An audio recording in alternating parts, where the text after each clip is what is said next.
एक तालाब के किनारे दो मेंढक रहते थे।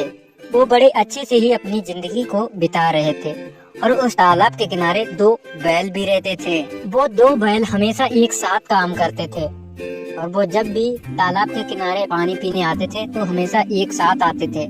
एक दिन बुजुर्ग मेंढक ने देखा कि तालाब के किनारे एक ही बैल पानी पीने आया है।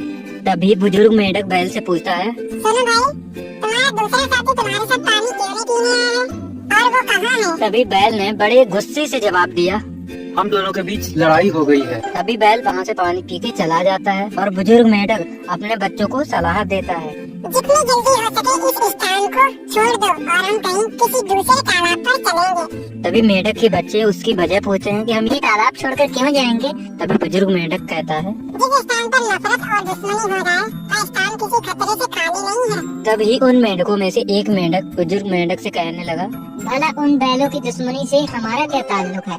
मैं तो खाली नहीं करने वाला। जिसके बाद बुजुर्ग मेंढक अपने बच्चों को लेकर किसी दूसरे तालाब के किनारे चला जाता है। ना समझ मेंढक वही रह गया। एक दिन दोनों बैल उसी तालाब के किनारे पानी पीने आए और दोनों ने एक दूसरे को नफरत से देखा। तभी दोनों में झगड़ा होने लगा।